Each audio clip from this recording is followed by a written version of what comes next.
എന്താണ് യഥാർത്ഥത്തിൽ ഗവർണർ വിമർശിച്ചത് എന്ന് നമുക്കൊന്ന് വിശദമായി തന്നെ ഒന്ന് പരിശോധിച്ചു വരാം. ഗവർണർ പറഞ്ഞത് ഹിന്ദുസ്ഥാൻ ടൈംസിന് നൽകിയ അഭിമുഖത്തിലാണ് ഗവർണർ സുപ്രീം കോടതി വിധിയെ വിമർശിച്ചത്. ജുഡീഷ്യറിയുടേത് അതിരികവിഞ്ഞ ഇടപെടലാണ്.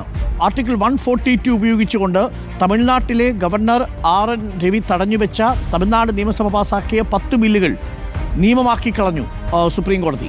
ഇതടക്കം സമയക്രമം നിശ്ചയിച്ചതടക്കം ജുഡീഷ്യറിയുടേത് അതിരുകടന്ന ഇടപെടൽ എന്നാണ് ഇന്ന് വിശ്വനാഥ് ആർലേക്കർ ഹിന്ദുസ്ഥാൻ ടൈംസിന് കൊടുത്ത അഭിമുഖത്തിൽ പറയുന്നത്.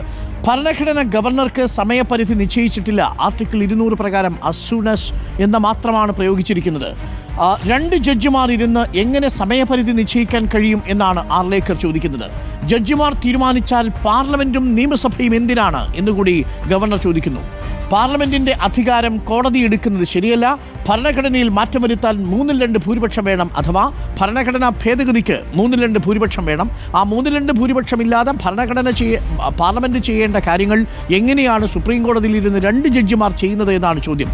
എന്നാൽ ആർട്ടിക്കിൾ 142 പ്രകാരം സമ്പൂർണ്ണ നീതി നടപ്പിലാക്കാൻ ഭരണഘടനയ്ക്ക് തന്നെ പ്രൊവിഷൻ ഉണ്ടെന്നും അത് സുപ്രീം കോടതി ഉപയോഗിക്കുകയാണ് ചെയ്തത് എന്നുമാണ് 2-അംഗ ബെഞ്ചിൽ വളരെ കൃത്യമായി തന്നെ വിധിന്യായത്തിൽ തന്നെ പറയുന്നതും.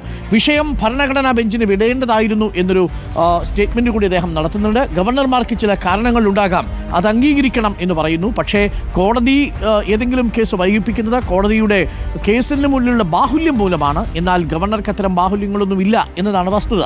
കേരളത്തിൽ ബില്ലുകളൊന്നും തീർപ്പാക്കാതെ കിടക്കുന്നില്ല. പക്ഷേ 3 വർഷമായി കേരളത്തിലെ പല ബില്ലുകളും പാസ്സാക്കാതെ കിടക്കുകയും അത് രാഷ്ട്രപതിയുടെ പരിഗണനയ്ക്ക് അയക്കുകയും ചെയ്തിരുന്നു. 4 രാഷ്ട്രപതിയുടെ പരിഗണനയിൽ കിടക്കുന്നുണ്ട് ചില ബില്ലുകൾ. ബാക്കി ബില്ലുകളെല്ലാം അഡ്രസ്സ് ചെയ്തിട്ടുണ്ട് താൻ എന്നാണ് വിശ്വനാഥ് ആർലേക്കർ പറഞ്ഞത്. പല ബില്ലുകളും രാഷ്ട്രപതിയുടെ അംഗീകാരത്തിനായിട്ട് അയച്ചിട്ടുണ്ട് എന്നുകൂടി പറയുന്നുണ്ട്. താൻ വന്നതിനു ശേഷം 2 ബില്ലുകളിൽ തീരുമാനമെടുക്കുകയും ചെയ്തു എന്നാണ് വിശ്വനാഥ് ആർലേക്കർ ഇന്ന് ഹിന്ദുസ്ഥാൻ ടൈംസിന് കൊടുത്ത അഭിമുഖത്തിൽ പറയുന്നത്. ആർ ഋഷിപാൽ നമുക്കൊപ്പം ചേരുന്നുണ്ട്. R Rishipal, good evening. R Rishipal, Arif Muhammad ഖാന് ശേഷം ഒരു ചെറിയ ഇടവേളയ്ക്ക് ശേഷം ഇപ്പോൾ ആർലേക്കർ എത്തുമ്പോൾ പുതിയ പോർമുഖം തുറക്കുകയാണോ കേരളത്തിൽ? ഡോക്ടർ അരുൺകുമാർ, തമിഴ്നാട് ഗവർണറെ പിന്തുണച്ചുകൊണ്ട് കേരളത്തിൻ്റെ മുൻ ഗവർണർ ആരിഫ് മുഹമ്മദ് ഖാനെയും പിന്തുണച്ച ഈ സുപ്രീം കോടതിയുടെ വിധിന്യായത്തെ ശക്തമായി എതിർക്കുകയാണ് സംസ്ഥാന ഗവർണർ രാജേന്ദ്ര അർലേക്കർ. ഏതായാലും ഇതൊരു രാഷ്ട്രീയ നിലപാട് പോലെയാണ് ഈ വിമർശനം വന്നിരിക്കുന്നത് എന്നതാണ് ഏറ്റവും പ്രധാനപ്പെട്ട കാര്യം. കാരണം സുപ്രീം കോടതിയുടെ ആ വിധി അത് സ്വാഭാവികമായും അത് ചോദ്യം ചെയ്യപ്പെടണം എന്ന നിലപാടിലേക്ക് ഗവർണർ എത്തുമ്പോൾ വരും ദിവസങ്ങളിൽ ഗവർണർ സംസ്ഥാനത്ത് സ്വീകരിക്കുന്ന നിലപാട് എന്തായിരിക്കുമെന്ന് ഊഹിക്കാവുന്നതേയുള്ളൂ. കാരണം ബില്ലുകൾ പരിശോധിക്കുന്നതുമായി ബന്ധപ്പെട്ട് അതിൽ തീരുമാനമെടുക്കുന്നതുമായി ബന്ധപ്പെട്ട ഭരണഘടന സമയപരിധി നിശ്ചയിച്ചിട്ടുള്ളെന്ന വാദം ഗവർണർ ഉയർത്തുമ്പോൾ നേരത്തെ ആരിഫ് മുഹമ്മദ് ഖാൻ ബില്ല് പിടിച്ചുവെച്ചതും പിന്നീട് രാഷ്ട്രപതിക്ക് അയച്ച് അത് നിരാകരിച്ച് തിരിച്ചയച്ചതടക്കമുള്ള കാര്യങ്ങളിൽ തെറ്റില്ലെന്ന നിലപാടിലേക്ക് എത്തുന്നു. ഒന്ന്, സംസ്ഥാനം നേരത്തെ ഗവർണർക്ക് ഒപ്പുവെക്കാനായി കൈമാറിയ നിയമസഭ പാസാക്കിയ ബില്ലുകൾ ഏതാണ്ട് 6 ബില്ലുകൾ ഇനിയും അനുമതി ലഭിക്കാനുണ്ട്. അത് രാഷ്ട്രപതി തിരിച്ചയച്ചതാണ്. അത് പുതിയ ഗവർണറായ രാജേന്ദ്ര അർലേക്കറുടെ കൈവശം അയച്ച് അത് നിയമമാക്കാനുള്ള ഒരു നീക്കം സംസ്ഥാന സർക്കാർ നടത്തുന്നതിനിടയിലാണ് ഇങ്ങനെ ഒരു കടുത്ത വിമർശനവുമായി ഇപ്പോൾ അർലേക്കർ രംഗത്ത് വരുന്നത്. ഏതായാലും അതിനെ CPM-ഉം CPI-യും ഒപ്പം കോൺഗ്രസും ശക്തമായി വിമർശിക്കുന്നുണ്ട്. ഇനി ഇതിന് എങ്ങനെയാണ് ഗവർണറുടെ പ്രതികരണം എന്നത് ഏറ്റവും പ്രധാനപ്പെട്ടതാണ്.